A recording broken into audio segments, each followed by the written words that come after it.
YouTube, what is good, man? It's your boy Jason from the Lock Talk. We're here to talk about every single MLB game today. So if you want every single breakdown and my view for all the games in today's MLB slate for June 10th, 2025, you better watch this entire video. Let's get started. Let's smoke the books. The Lock Talk. All right, guys, thank you so much for tuning in, man. We have a bunch of games to go over today, and let's get straight into it, man. The first game all start at 6:40 p.m. Eastern time, so you don't have to wake up early. You don't have to actually be at work on your phone. You do it after work, man. So we have the first game, the Pittsburgh Pirates against the Miami Marlins. They already had, excuse me, whoa. They already had a game to start off their series. Pittsburgh got the job done. They've been blowing out teams, even the Phillies. But Miami, they'll have Sandy Alcantara against Mitch Keller. And I'd say probably one of their two better starters. Obviously, Paul Skeens is the Pirates' number one pitcher, but I think Mitch Keller is not too far behind them, even though his record is 1-8. I mean, some of it's not really his fault. He could pitch fairly well, but his bats, his bullpen hasn't really backed him up too much. But overall, he's had some slight history with this Marlins team, but has not gotten shelled. He has pretty good numbers. On the other hand, kind of surprising, Sandy Alcantara, he's not fared too well this season, and he has never faced, I believe, too many guys on his Pirates team. But regardless, Sandy has not done that well at all. Even in his last game where they could have gotten the dub against the Rockies, he did give up 3 2-run runs. Just his bats didn't back him up. He did fairly well relative to his other games. Look, I think in this spot, I think the Pittsburgh Pirates are better batting. Their bullpen is a little bit better. And I think the starting lineup or the starting pitchers, even though Sandy has bigger brand name, Mitch Keller is the better starting pitcher so far this season. I like Mitch Keller in this spot, even though they're decent favorites. I mean, they're giving a lot of respect now to the Pirates. I mean, before it was pretty much a pick 'em, and now even with Sandy Alcantara, we will see though. But overall, Mitch Keller though, he's been one of the most unprofitable starting pitchers in the first 5 innings, man. So it's a big trend. He is one. I mean, I don't know if you guys saw. He is 1-8 on the season.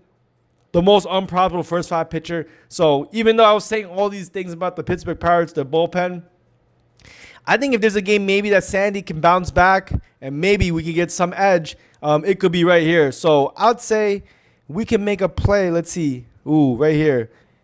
Right here on ProfitX, you get Miami Marlins plus the half run at -120. Let's see where they're at everywhere else. Not too bad, man. So even if the game is tied, Miami gets the job done. 0-0, 1-1, 2-2. You win. And if they win outright, obviously you get the win. So I'll take Miami early. I don't trust their bullpen. I think Sandy, honestly, for all the bad things I say, maybe he can hold it down and do well against this Pittsburgh Pirates team. But be careful.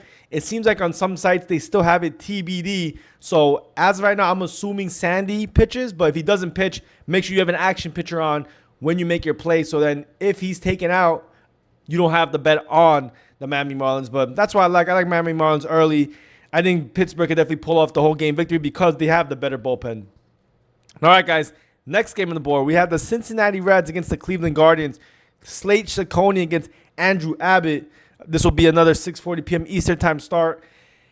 Hey, man, I mean, look, I like Andrew Abbott. I think Andrew Abbott has been, an excellent starter, left-handed pitcher. Obviously, Cleveland has not been able to hit anybody, bro. I mean, let's take a look at their last game. Even though they just played this team, they lost 7-4.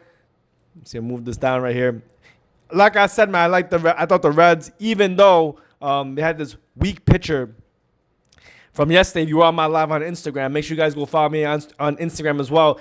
Look, I just don't know when the Cleveland Guardians bats will step it up. Andrew Abbott, I mean, he's been kind of inconsistent, but look, the Guardians don't have good numbers against left-handed pitching, man. Andrew Abbott, he's been able to limit the hard contact, and obviously, look, he's one of the few pitchers around here. Let's see. I want to take a look real quick. Away from his home field, obviously does much better. It makes total sense. Cleveland Guardians, it still has become a little bit more of a batter-friendly park, but overall, much better than Great American Ballpark for sure. On the other side, I just don't like Slate Ciccone. Slate Ciccone has not been a solid pitcher at all. 4.87 ERA, 1-2 record on the season. I mean, He's not been that solid, man. And I think the Reds could obviously get to him, even though they've been also kind of inconsistent on their bats. To me, really, though, is the price. That's the only thing that matters. And Cincinnati is basically a pick'em game, man. I think we have the better starting pitchers, the better bats. Yeah, maybe the Reds bullpen definitely is not as good as the Guardians, but the Guardians bullpen isn't as invincible as before. So again, if you're gonna give me a plus money price, let's see what they are the other books.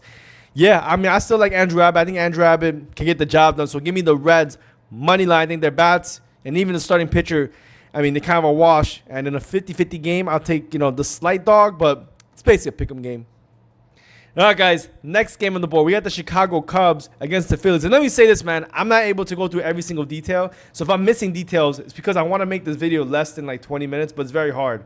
So if you're with me, man, thank you so much. I will obviously also, as we get on, I will announce the winner of the free daily card at the end of this video. So if you did comment on my last video, we will do that at the end. But we have the Chicago Cubs against the Phillies. Chicago Cubs, I had a prop yesterday. If you want to take a look at what we did in premium, we went 3-0. We had Tampa Bay money line. That was a sweat.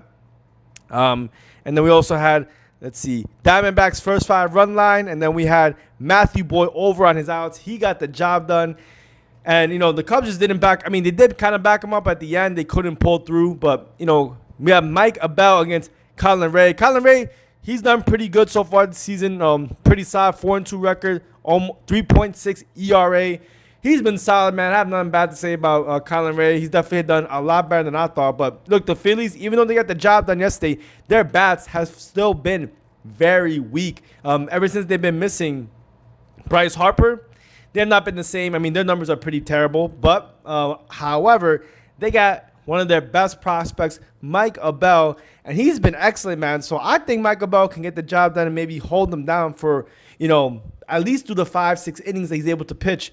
The thing is, the Cubs have one of the best hitting numbers on the road over the past 30 and 14 days against right-handed pitching. So Mike Abel, even though he's had, let's see, I want to see, because I believe he played the Athletics or not either the Phillies or the Nationals, but I just want to make sure. Yeah, last game he played, oh my bad, he played the Toronto Blue Jays in Toronto and was able to only give up 1 earned run, 3 hits, and that's extremely impressive because the Toronto Blue Jays are the #1 hitting team at home, top 10, top 5 in all metrics. So he's going to face another top 5 team again, and can he do it again?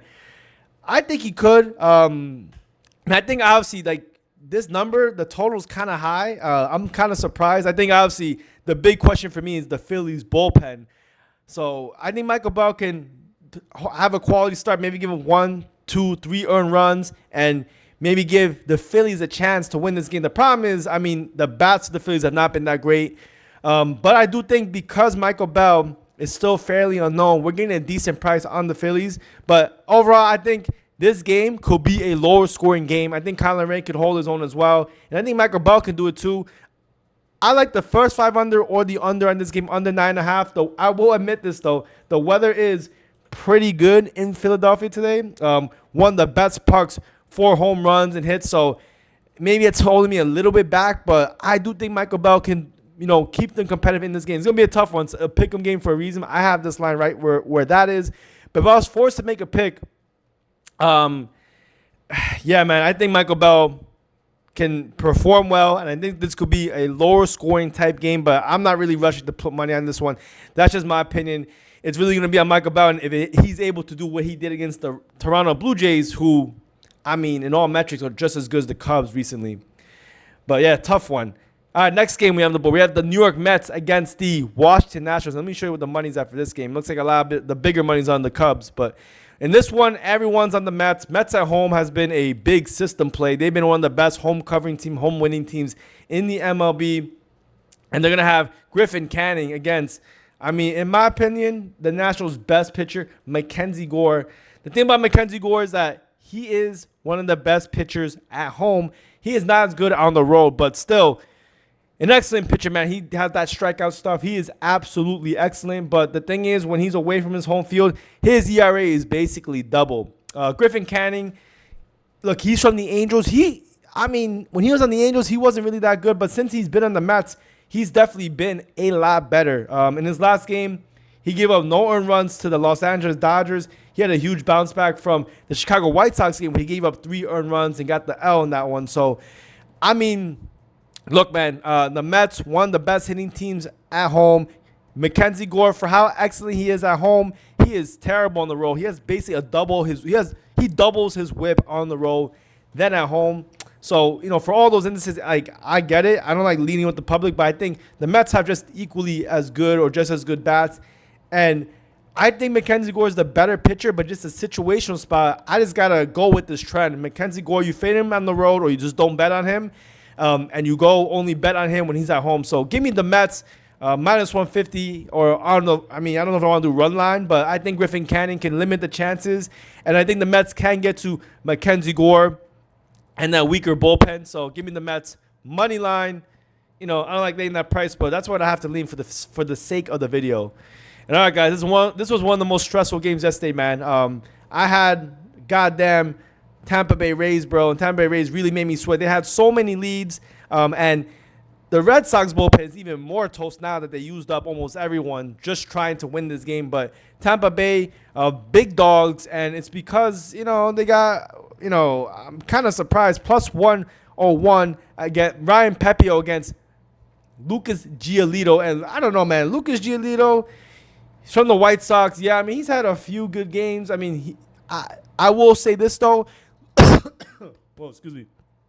Lucas Giolito actually has very good numbers against this Tampa Bay team. He's at 53 pitching attempts with a 2.05 expected weighted on base average. That's pretty impressive, man. On the other side, Ryan Pepio, same thing, 53 pitching attempts exactly, and fairly good numbers as well. Red Sox, man, they've been hitting fairly well, but still their numbers have not been that great. But the Rays numbers, their bats have just been insane, bro. They're one of the top 5, top 3 hitting teams in the MLB. And the problem with Lucas Giolito, in my opinion, is just the hard contact he gives up. He got absolutely shelled in his last game against the Angels, 7 earned runs. But before that, on his other 2 starts, he did pretty good. I guess, he only had 4 innings against the Atlanta Braves. He got pulled out early, 5 hits, one earned run, only 3 strikeouts. The game before that, he went against the Orioles when the Orioles were not hitting anybody. 7 innings, 6 hits, no earned runs, 6 strikeouts. Before that, 6 earned runs to the Braves. You get where I'm trying to go, man. He's not been that good. And now he's going to face probably one of his toughest tests on the season so far in the Tampa Bay Rays. Pepio, though, he's been very seasoned on the season so far. I think he's going to be able to hold his own. Will he give up maybe a few earned runs? I'll say this, man. He is very good against left-handed pitching. And obviously, the Red Sox have some of the biggest left-handed bats. Let me just show you right here. We take a look. Duran, Devers, Toro can switch. So if he's able to hold those guys down, I like the Tampa Bay chances, man. So give me Tampa Bay once again. I like Ryan Pepio. I think we have the starting pitching edge, and I think even we have the bullpen and batting edge. So at another dog price, man, give me Tampa Bay. All right, guys. We're halfway there, man. Thank you so much. You've been watching this long, man. I really do appreciate you guys. If you guys do want to continue seeing me coming up here and drop these plays, man, please hit that subscribe button. It only helps me grow this channel and give me motivation to continue dropping plays. And if you want more and you want to be entered into the next giveaway, comment the number 8 down below, and I'll pull the winner right after, a few more of these games, and we'll pull it out. All right, guys. Let's see. Next game on the board. We got the New York Yankees against the Kansas City Royals. They got my boy Nick Cameron against Max Fried. And, bro, I'll say this, man. Nick Cameron is one of my favorite starting pitchers, young prospects. I think this guy is absolutely excellent.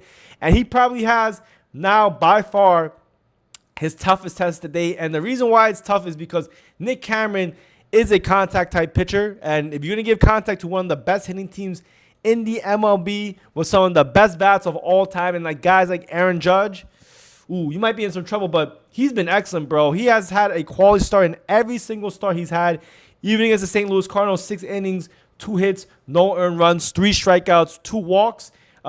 Even the amount of walks he's been giving, not super concerning, except the first game he had on the year against the Tampa Bay Rays, but he gave up no earned runs in that either. So I think Nick Cameron, he could possibly hold his own. It's just on the other side, man. Max Fried, He's been excellent, bro. Max Fried has been on absolute fire. Kansas City Royals. I got to pull up my own sheet to kind of take a look and see where Kansas City Royals have been hitting, though. But let me see. I'm going to look for myself. Because I honestly don't know how strong they have been against left-handed pitching. But against left-handed pitching, so far on the season, let me take a look. Hitting ranking. All right, let's see. The Kansas City Royals have been about a little bit below league average against left-handed pitching. And Max Fried, bro, he's been one of the most excellent pitchers. The thing is, Kansas City Royals don't strike out that much. And Max Fried likes to strike guys out. So he may have a little bit of a tough game today, man, against this Royals team. I think this game could be a little bit closer. I mean, I don't know if the Royals deserve to be this big of a dog. I mean, for sure, I think the Yankees have the better starting pitching, technically, because Max Fried is a beast, the better bats. But I don't think they're that big of a dog. I honestly like this.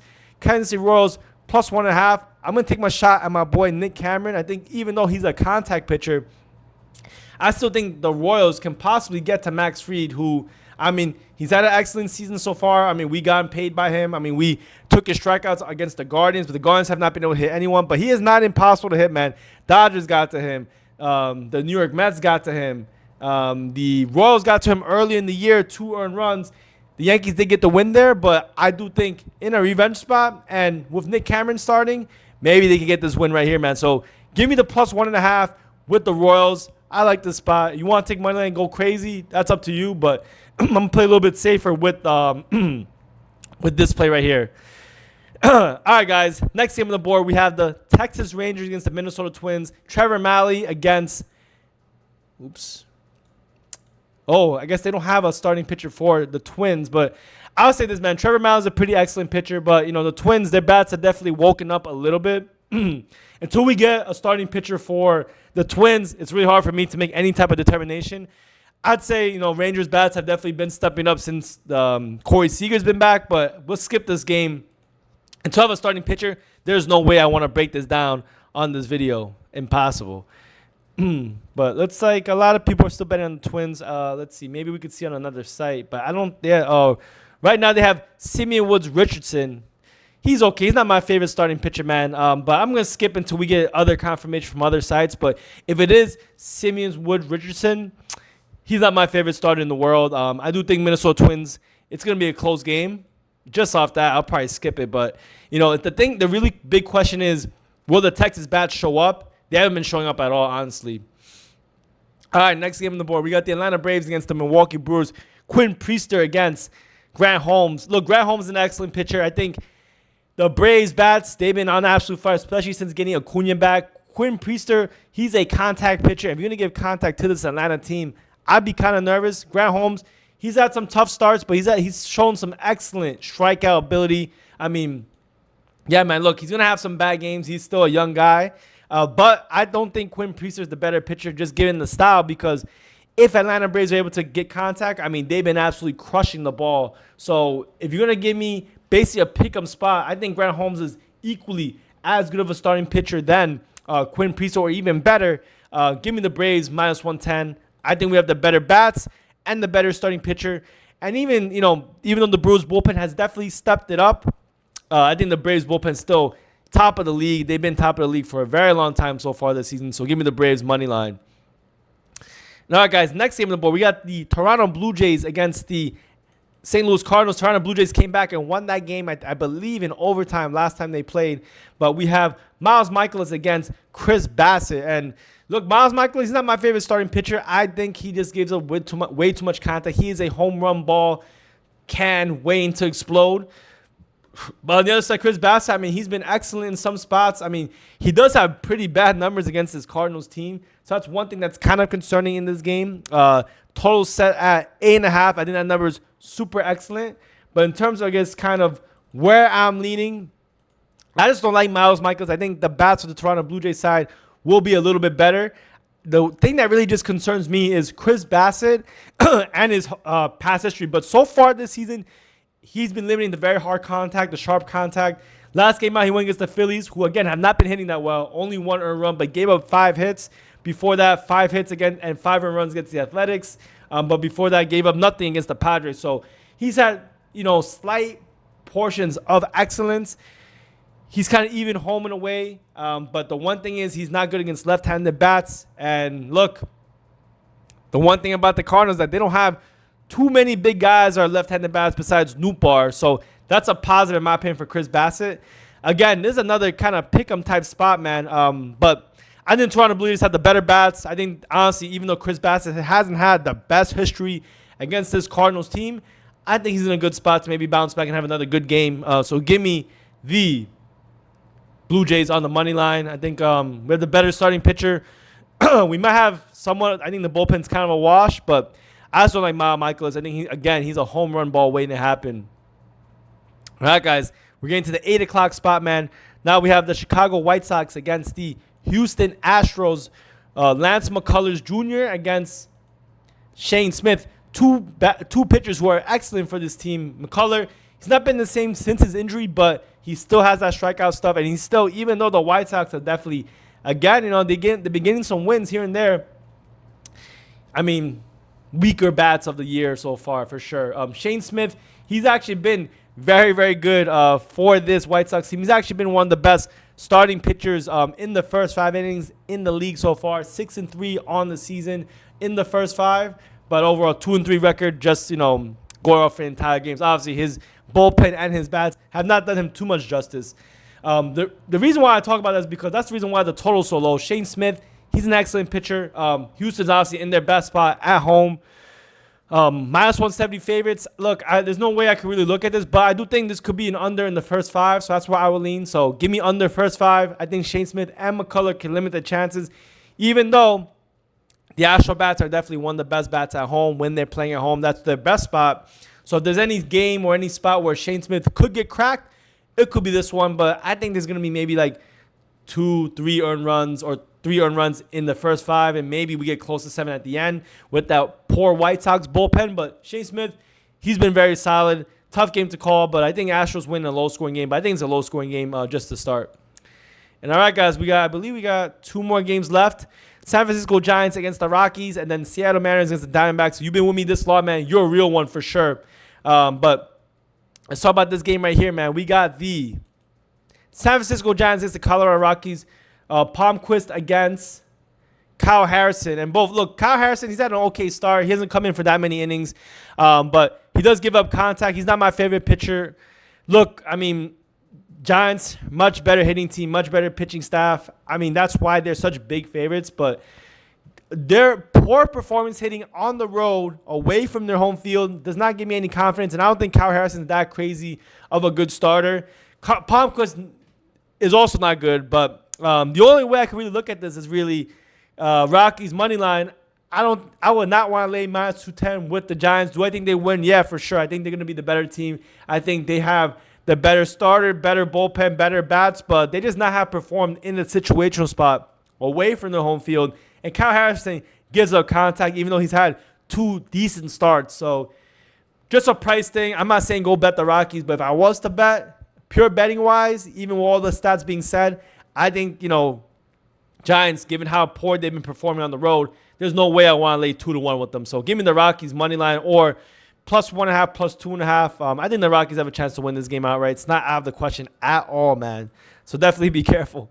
All right, in the last game on the board, we got the Seattle Mariners against the Diamondbacks. We got Brandon Pfaadt against Logan Evans. And Brandon Pfaadt is not a good starting pitcher, man. I do not like Brandon Pfaadt at all. I think he had one good time in the playoffs, and he's been touted as this amazing starting pitcher. But Logan Evans, though, he's been okay, man. I mean, in his last few starts, he hasn't had too many. Given 1 earned run against the Washington Nationals, blanked the Padres, 3 earned runs against the Blue Jays, and then only 1 earned run against the Texas Rangers. Look, Logan Evans, I did bet on that game to go under, and I believe we got the under in that spot. And then before that, 2 earned runs against the Marlins when the Marlins were red hot. So Logan Evans does have his work cut out for him, though, because this Diamondbacks team has been an insanely tough hitting team, bro. So I think, honestly, I mean, we do have, in my opinion, a slight starting pitching edge, even though Brandon Pfaadt is so touted among the Sharp community. I have no idea why. I think the starting pitching edge goes to Mariners, but the bats definitely still go to the Diamondbacks. It's a very tough game to call. Brandon Pfaadt, again, not one of my favorite starting pitchers to back, man. I mean, if we take a look at his numbers, 5.5 ERA, 7.4 on the season so far. But if you look at his last game, 5 earned runs against the Braves, 8 earned runs against the Nationals, 3 earned runs against the Cardinals, 3 earned runs against the Dodgers. I mean, this guy has not had a quality start, and I still think the Mariners, even though their bullpen's a little bit overrated, is better than the Diamondbacks.